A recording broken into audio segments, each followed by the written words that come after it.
Hello students, welcome to my channel. आज हम कक्षा 10वीं की तृतीय पाठ पढ़ेंगे। पाठ का नाम है व्यायामः सर्वदा पथ्यः।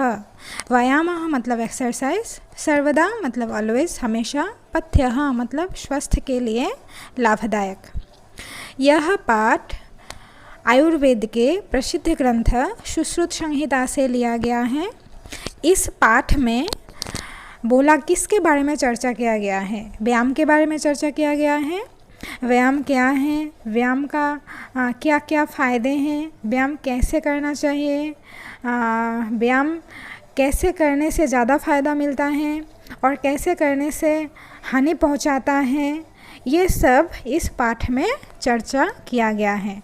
और इस वीडियो में हम इस पाठ का प्रथम 6 श्लोक के बारे में पढ़ेंगे, 6 श्लोक का चर्चा करेंगे। तो देखते हैं। शरीर आयास जननम कर्म व्यायाम संगीतम तत्कृत्वा तो सुखम देहम विमृदन्यात् समन्ततः। शरीर आयास जननम, शरीर में जो श्रम उत्पन्न करता है, आयास मतलब श्रम, काम करने की शक्ति, जो कर्म है उसी कर्म को क्या कहा जाता है? व्यायाम संगीतम, व्यायाम कहा जाता है। संगीतम मतलब कहा जाता है, बोला जाता है। तो प्रथम लाइन का मीनिंग ऐसा होता है कि शरीर में जो श्रम उत्पन्न करता है वो कर्म है, व्यायाम है। नेक्स्ट लाइन, तत्कृत्वा तो सुखम देहम विमृदन्यात् समन्ततः। तत् वो, कृत्वा करके, तत्कृत्वा क्या करके, व्यायाम करके, सुखम देहम पूरी देह को आराम से, विमृदन्यात् मालिश करना चाहिए, समन्ततः पूरी तरह से, मतलब पूरी बॉडी को, पूरी शरीर को व्यायाम करने के बाद सुखपूर्वक, आराम पूर्वक मालिश करनी चाहिए। इस वीडियो में हर एक श्लोक का हिंदी अनुवाद और इंग्लिश ट्रांसलेशन दिया हुआ है। यह आपको पाठ समझने में बहुत ही लाभदायक होगा। तो प्रथम श्लोक में हमने पढ़ा कि व्यायाम किसे कहते हैं और व्यायाम करने के बाद क्या करना चाहिए। अब हम द्वितीय श्लोक पढ़ेंगे। शरीर उपचयः कान्तिर्गात्राणां सुविभक्तता दीप्ताग्नित्वमनालस्वं स्थिरत्वं लाघवं मृजा। शरीर उपचयः मतलब शरीर की वृद्धि, उपचयः मतलब ग्रोथ, वृद्धि, कांति ही मतलब ग्लो, सुंदरता, गात्राणां मतलब शरीर की, सुविभक्तता मतलब सुविभाजन। तो प्रथम लाइन का मीनिंग है कि व्यायाम से शरीर की वृद्धि होता है, सुंदरता आती है, ग्लो आती है और शरीर की सुविभाजन होता है, मतलब फिजिकल ब्यूटी भी व्यायाम से ही प्राप्त होती हैं। द्वितीय लाइन देखेंगे अभी। दीप्ताग्नित्वम अनालस्यं स्थिरत्वं लाघवं मृजा। दीप्ताग्नित्वम मतलब भूख लगना, अनालस्यं मतलब थकान न लगना, मतलब थकान नहीं होना, और स्थिरत्वं मतलब स्टेबिलिटी, दृढ़ता, लाघवम मतलब हल्कापन, फ्रीनेस, मृजा मतलब क्लीनलीनेस, स्वच्छता। तो व्यायाम से और क्या क्या प्राप्त होता है? व्यायाम से हमें भूख ज़्यादा लगते हैं, मतलब डाइजेस्टिव सिस्टम और ज़्यादा स्ट्रॉन्ग होता है और थकान नहीं होता है, टायर्ड नहीं होता है, और स्थिरत्वं स्थिरता आती है, दृढ़ता आती है, काम करने की इच्छा जगती है शरीर में। लाघवम मतलब हल्कापन होता है शरीर में, और मृजा शरीर स्वच्छ बनता है, क्लीन बनता है।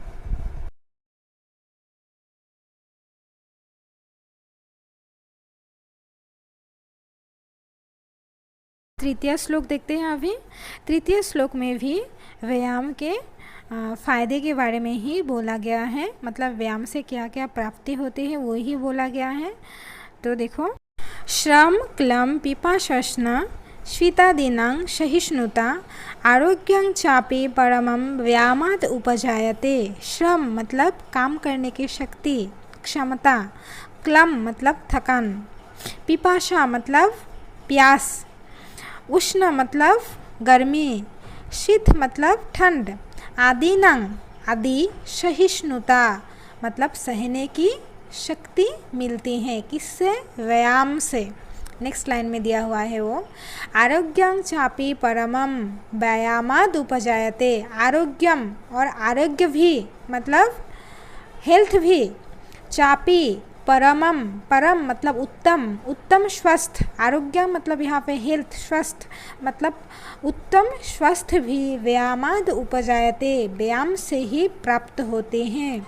तो इस श्लोक में बोला गया है कि व्यायाम से काम करने की शक्ति उत्पन्न होता है, थकान नहीं होता है, प्यास और गर्मी शीत आदि को सहने की शक्ति मिलती है और व्यायाम से ही उत्तम मतलब सबसे अच्छा गुड हेल्थ भी प्राप्त होती हैं।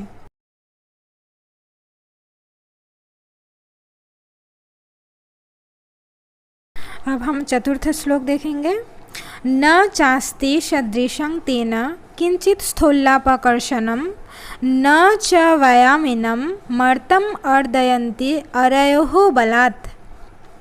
न च अस्ति, च प्लस अस्ति, नहीं और है, सदृशं मतलब जैसा, सिमिलर, तेन उसके जैसा मतलब किसके जैसा, यहाँ पे व्यायाम के जैसा, किंचित कुछ भी, स्थूलापकर्षणम, स्थूला प्लस अपकर्षणम संधि है यहाँ पे।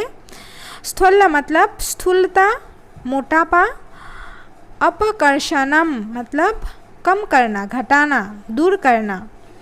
प्रथम लाइन का मीनिंग ऐसा होता है कि व्यायाम जैसा मोटापा को कम करने के लिए, मोटापा को दूर हटाने के लिए व्यायाम जैसा उपकारी और कुछ भी नहीं है। द्वितीय लाइन देखेंगे अभी। न च व्यायामिनं मर्तम अर्दयन्ति अरयोः बलात्। न च और नहीं, व्यायामिनं, व्यायामिनं मतलब जो व्यायाम करते हैं, व्यायाम में जो रत हैं उन लोगों को मर्तम अर्दयन्ति अरयोः, मर्तम मतलब वो व्यायाम करने वाला अगर बूढ़ा हो गए हो मतलब मरने वाला है, फिर भी अरयोः मतलब शत्रु, शत्रु क्या नहीं कर सकता है, बल से कुचल नहीं सकते हैं, बल से परास्त नहीं कर सकते हैं, आक्रमण नहीं कर सकते हैं।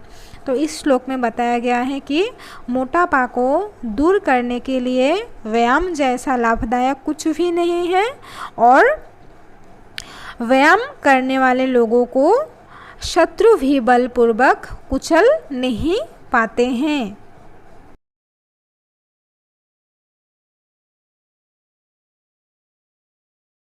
पंचम श्लोक देखो। न चैनं सहसाक्रम्य जरासमधिरहोति स्थिरी भवति मांसं च व्यायामाभिरतस्य च। न चैनं, च प्लस एनं, चैनं सहसा प्लस आक्रम्य, सम अधिरहोति, सम प्लस अधिरहोति, सम यहाँ पे उपसर्ग है। तो च प्लस एनम, च मतलब और, एनम मतलब इनको, किनको, व्यायाम करने वालों को, सहसा मतलब अचानक, सडनली, आक्रम्य आक्रमण अटैक, जरा बुढ़ापा, समधिरहोति मतलब आता है। तो प्रथम लाइन का मीनिंग ऐसा होता है कि व्यायाम करने वालों को बुढ़ापा अचानक आक्रमण नहीं कर सकता है, मतलब व्यायाम करने वालों के बुढ़ापा जल्दी नहीं आते हैं। Next line. स्थिरी भवति मांसं च, स्थिरी भवति स्थिर होता है, स्टेबल होता है। क्या स्टेबल होता है? मांसं मासल, मांस। व्यायामाभिरतस्य च, और जो लोग व्यायाम करते हैं, व्यायाम में रत हैं, उन लोगों के मसल क्या होता है? स्थिर होता है, दृढ़ होता है, टाइट हो जाता है।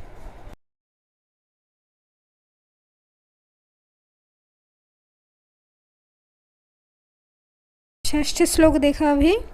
व्यायामशीर्ण गात्रस्य पदभ्याम उद्वर्तितस्य च व्याधयो नोपसर्पन्ति वैनतयमिव उरगाः वयोः रूपगुणैर्हीनमपि कुर्यात् सुदर्शनम्।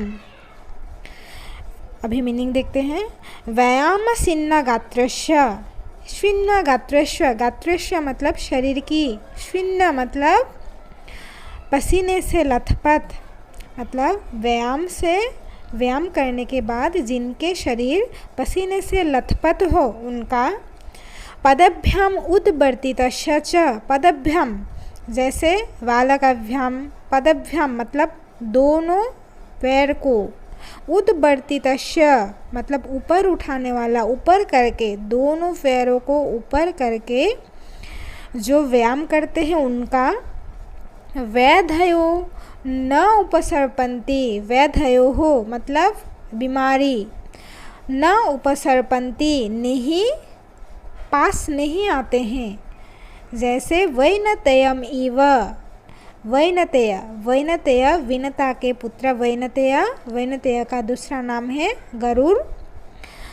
और उरगाहा मतलब सर्प, साप, जैसे गरुड़ के सामने सांप नहीं आते हैं, वैसे ही जो लोग व्यायाम करते हैं, व्यायाम करने से जिनका शरीर पसीने से लथपथ हो और जो दोनों पैरों को ऊपर उठाकर व्यायाम करते हैं, उनके पास व्याधि मतलब बीमारी भी नहीं आते हैं। जैसे गरुड़ के सामने सांप नहीं आते हैं।